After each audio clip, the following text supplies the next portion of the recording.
Hello and welcome to another episode of On Top of PR. I'm your host, Jason Mudd, and I'm excited you're here today.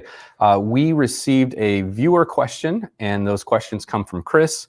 Chris has some questions about earned media coverage and specifically when he's been on a television show. So I'm excited to share his questions and answers with you in today's solo cast. Stay tuned. Welcome to On Top of PR with Jason Mudd, presented by Review Maxer. Hello and welcome to another episode of On Top of PR. I'm your host, Jason Mudd, and today we're doing another solo cast. That means it's just you and me, and we're talking. I'm trying to share information, tips, insights, and trends about public relations with you. And today's topic, we're talking about earned media or news coverage.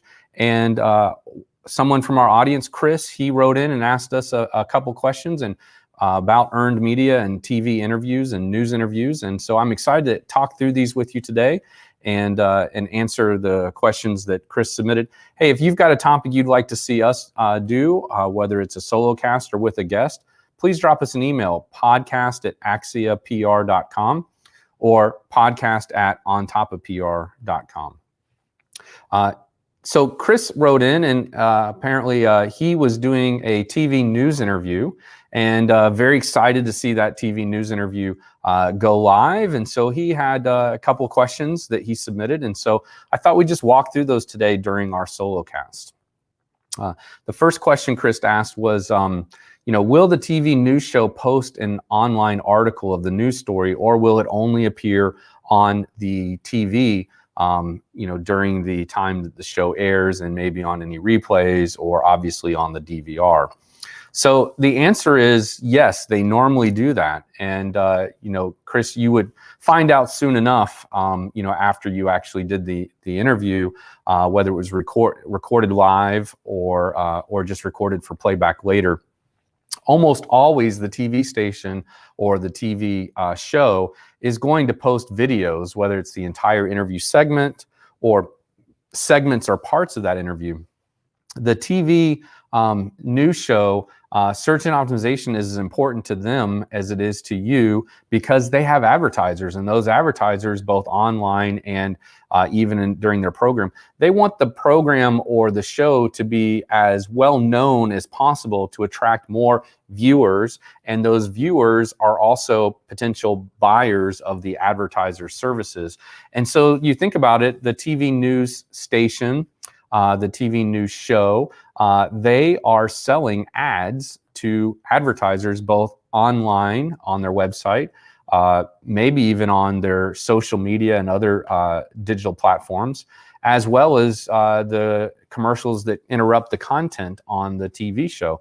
So yeah, I mean, they're going to want to bring in as many eyeballs as possible to your content on their website as possible. So they're really repurposing the content they have on the TV station or the show, and they're putting it online to reach an on-demand audience or based on search engine results, somebody who's searching on the computer for that topic, they want to come up ranked high because it's valuable to them to capture more audience, and it's valuable to their advertisers to have more eyeballs and visibility for their paid media purchase on the news site. Chris then also asked, basically the TV news show posted our story on the website, which he was hoping they would, but there's no video yet, he said. And can you help me get a copy of the video? How would that get done? How would we get a copy of the video? So a couple of things. First of all, I would say stand by for the video. If it's a television or broadcast platform and they've put the story online in text, they're probably just wrapping up the final post-production, or maybe what they're doing, which I've seen a lot of TV news stations and news shows do, is they wait until right before the show airs or the episode airs or the segment airs to either post the online story in text only, and then immediately before or soon after it airs, that's when they put the video of that story on the website too. If you think about it, they don't want to give away the video. They don't want the video to be seen on demand on their website before the actual air time of their broadcast. Because if they do that, then people would just tune into the website and not tune into the traditional platform of the live program. And so they'll likely insert the video either later or right after it airs, or maybe just a little bit before, because they still need and want viewers to watch the live segment versus just seeing all of their stories online first and be able to skim through them on their own timeline. Now, how do you get a copy of the video? There's obviously ways to download the video once it's playing embedded on the website. There's also media monitoring services. We use several at Axia Public Relations, where we have a subscription and we can go in real time and set the station or the network or the channel or the market where it aired and the exact time and date where it aired, or search by keywords. We can find the clip, we can edit the clip and then download the clip ourselves. Or you can just pull it right from the station's website. But one caveat that I think is so important, we need to think about copyright. And so when we're thinking about copyright, this is content owned by that TV station or that TV news show. It is not owned by you. And even though you appeared on that news channel, Chris, and our audience, that doesn't mean it's your property. You are actually consenting for them to have the exclusive copyright of that content, even though it might be you, your image, your likeness, your intelligence, your tips, your thought leadership, your point of view. It still belongs to them. You've appeared as a guest, giving consent for it to be owned by them. So you can ask for permission for that video use on your own website or YouTube or in an email or on your other owned media channels or your website and your web channels. But there's no guarantee that they're going to give that to you. And so what a lot of people do is they go ahead and use the video first and then ask for forgiveness later if it comes up to be an issue. The only times I've heard of it being an issue is they're typically just given like a cease and desist letter where they're just basically saying, hey, that's our content. You're not allowed to use it. We haven't given you permission. You haven't purchased rights. Please remove it from your website. And then, of course, you do it and, you're disappointed, but you follow that compliance. You could, of course, fight back. I don't recommend that. You could probably agree to a fee or pay some sort of licensing fee to do that as well. So that's a risk you'll have to take if you decide to do that on your own. But that's just kind of how it works, and certainly consult with your corporate attorney before you make any move like that. Certainly don't take legal advice from a podcast or a PR agency about this, but that's what I see a lot of people doing. And so kind of, buyer beware or proceed at your own risk, of course. Because I'm not an attorney in any way like that. But that's how you can get it. So there are services out there that you call them up and you tell them what you're looking for and they find it, or there's other services where you have control to go in and find it and download it off of their portal or their platform. That's typically called media monitoring. And like I said, we offer that to our clients. So if there's a clip that you need, let us know. And, for a reasonable fee, we can pull that for you and provide that to you. So that was Chris's second question, and we'll answer his third question right after this quick break. You're listening to On Top of PR with your host, Jason Mudd.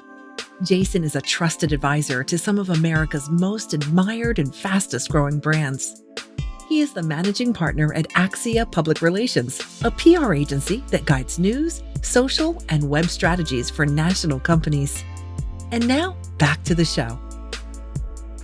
All right, and welcome back to the On Top of PR podcast. I'm your host, Jason Mudd, and we had a viewer or audience member write in and ask us 3 questions. So we are answering those 3 questions today. And just previously, we answered whether or not a TV news show will post an article online of their news story in addition to broadcasting it out there. That was the first question. The second question was, will a TV news show post the video from the story on their website? And when should I expect that to go online? And how can I get a copy of that video? Chris's third question is, will a news story always include a link to our company's website and mention our website address?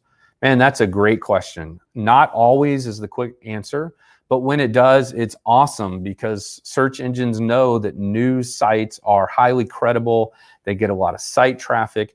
They have a lot of domain authority and a lot of credibility. And not only that, obviously, Chris, they also have a lot of website traffic, and that traffic will, if they're interested in what you're offering, they'll click on that link, they'll go to your website, then they'll consider and hopefully make a purchase or a decision to support your cause, or whatever it is that you might be offering. So that is awesome when that happens. And as I mentioned earlier, search and optimization is important to the news channel as it is to you, and it's also important to them and their advertisers.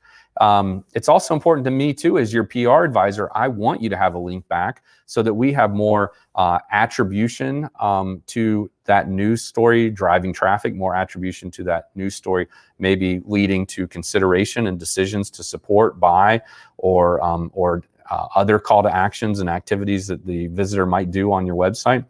So link backs are good for them and they're good for you. Now, the background you need to know here is that newsrooms are designed to remain objective and not simply endorse companies, products, and services. Therefore, they should stick with the facts and share that information, only the information that's really relevant to their audience, and not infer any kind of endorsement or promotional tie-in. So news stories have their own, news outlets have their own policy on link backs.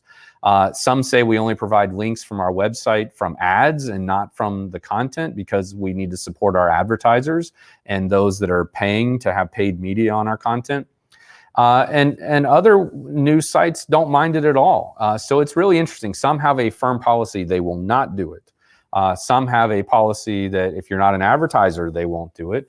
And others just by default might not think to do it, or in some of the smarter news outlets, they actually require there to be link backs from their content to other sites. And that's part of their smarter SEO strategy, and I would highly recommend it. But here's the thing, and so I'm going to end with this tip that's not one of your questions, Chris, but I would say just ask, right? Because the search engine optimization is good for them and good for you. And you know, in our experience, most journalists will help you out there if they can, because some of them have been trained to understand the importance of external links. I would also make sure that the link that you're asking them to link is not one that's, you know, too promotional or going to directly to a page on the site that's trying too hard to convert. I would ask for a link from a keyword that resonates for your SEO strategy, but more importantly, that the news channel will see as being an objective use of a keyword link, and also linking to a page, whatever page it's directing to, is a page that the audience will sense, you know, is a good destination for them to go to learn more. So keep it educational and informative. Don't be overly promotional. Don't beg or harass for the link. Just politely ask.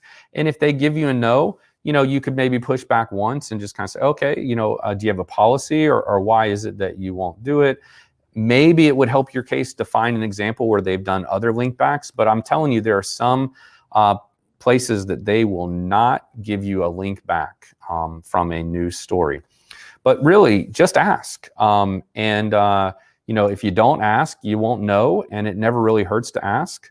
But it's certainly not unethical to ask. Just tread lightly, because they're not your, you know, a TV news station or a news channel at all, or a news site is not your PR agency. They're not your publicist. They're not your SEO provider. So don't make them feel like they have to do it. Make it sound like it's valuable to their audience and it's valuable to them. Educate them on why it would be valuable to their audience and why it's valuable to them. Give them a little search engine optimization overview, or better yet, just hire an agency, a PR agency that knows what they're doing to handle that for you.